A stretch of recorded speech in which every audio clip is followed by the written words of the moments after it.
Hello, fellow magicians.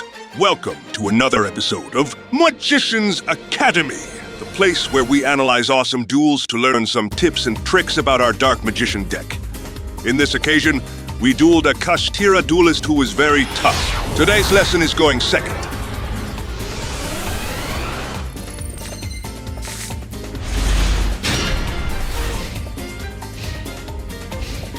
So, in this duel, we are going second.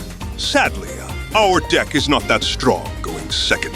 So we have to rely on powerful board breakers or impactful hand traps. Normally, I use board breakers since they deal with more opponent's cards for less investment, rather than hand traps that usually are a one-for-one exchange. There are some exceptions, of course. And since our deck doesn't have one or two card combos, we need the best impactful cards. In this case, we have Max C. So maybe we can manage to get a hand trap or a board breaker that could help us.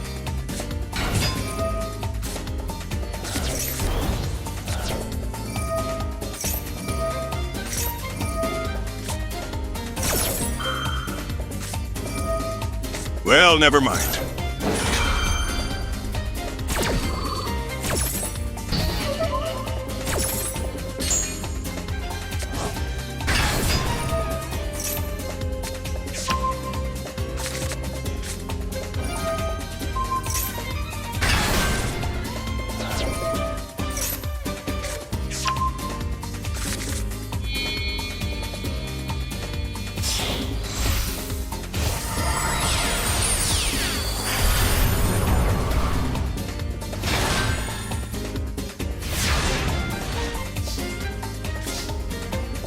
This reason is that I think that the second player should start the duel with 6 cards and don't draw in their draw phase like the first player.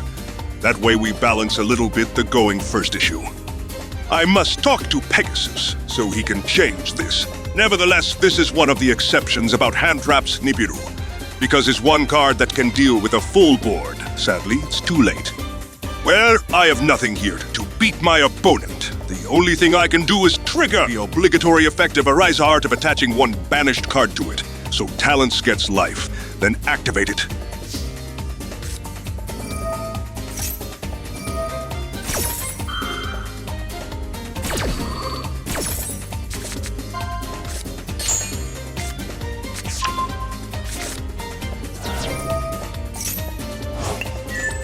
I saw the top cards of my deck with Circle, and it won't help right now. So, drawing with Talents, not an option. The only option is to steal Arise Heart, attack, and make Zeus on top of it. The problem is that I don't have Zeus, so that's not an option either. But at least we can try the bluff.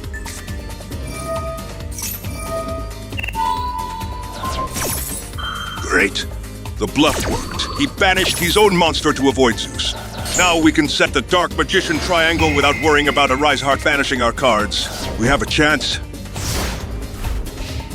The worst card, apart from Arise Heart, is Birth. So I have to deal with Birth as soon as possible, because it allows my opponent to go full combo again and can banish cards from my graveyard.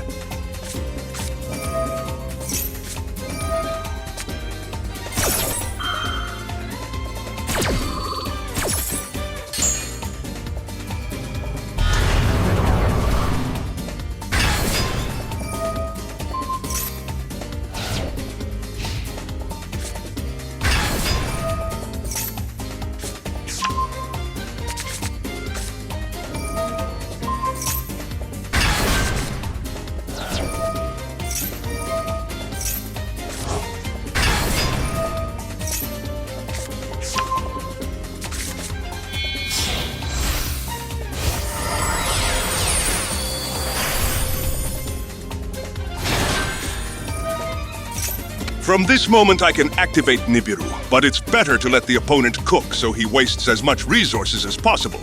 And since Kashtira usually doesn't have monsters that negate, we can wait confidently. Now, the best way to do this is to toggle the activation confirmation button off every time the opponent does something, so the opponent cannot see that we have a response. Figure out that we have Nibiru and end their main phase right there to stop investing more monsters. Then toggle it back on just after the opponent does something to prevent going to battle phase without activating Nibiru. I need to talk to Pegasus about a simpler way of doing this too.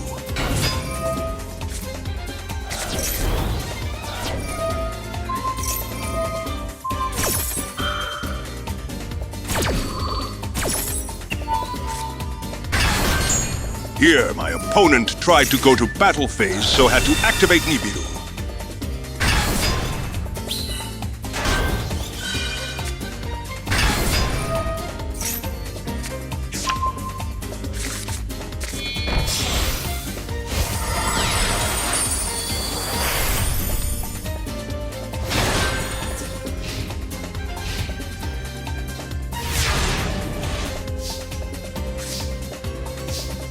Okay, now, we need to deal with Arise Heart again.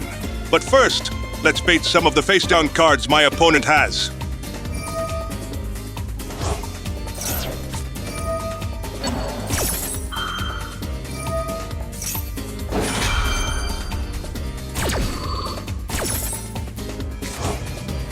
Wow, that was closed. We need to capitalize my opponent's misplays.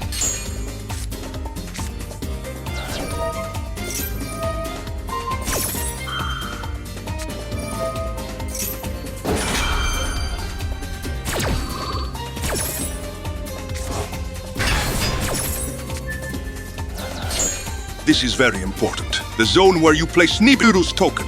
Always place it in the adjacent zone to the extra monster zone, so cards like Anime or Imduck can deal with it.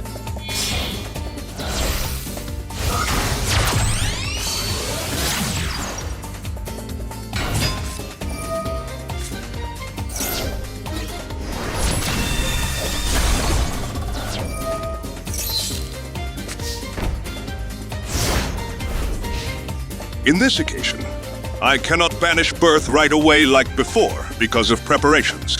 This trap can revive Arise Heart, so I prefer saving my disruption for Arise Heart.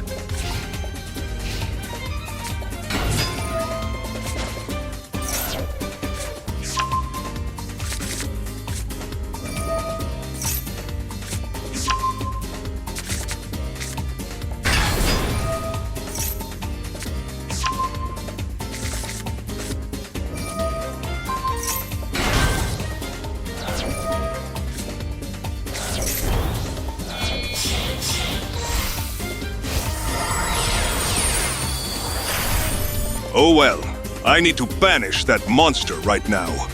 It can Poppy Soul and the duel would be over. The good thing is that my opponent has already summoned 3 times, so my second Nibiru's condition is getting closer.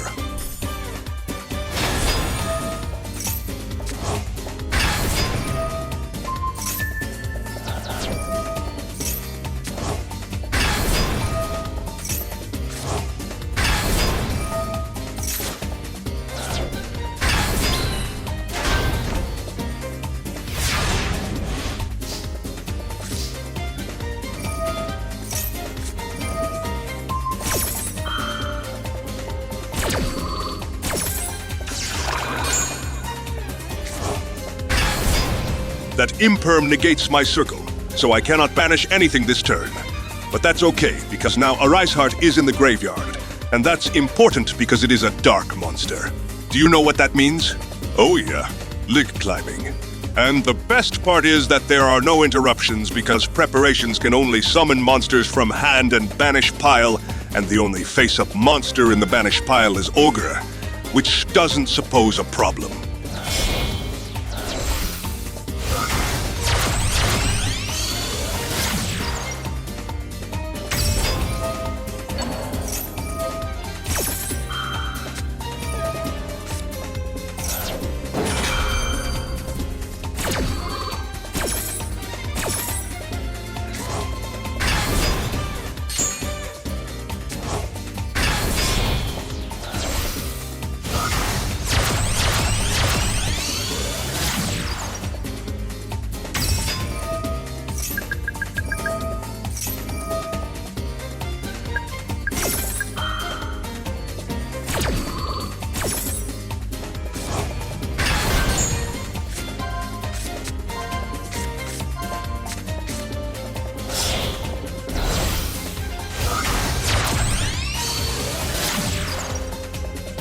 So, in this case, since my opponent has a lot of cards on the field, it's better to go for access code, since it will be able to destroy everything and attack.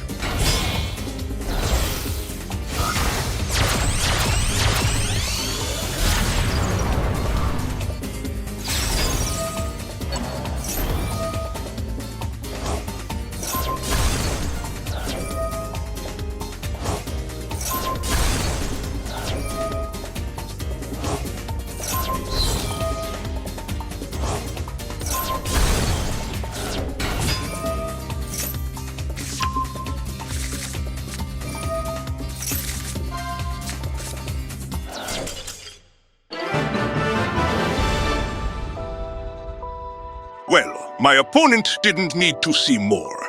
It was a really tough duel, but we persevere and, most importantly, believe in our deck. I hope you enjoyed this lesson and that you put these tips and tricks to practice in the future. See you in the next lesson.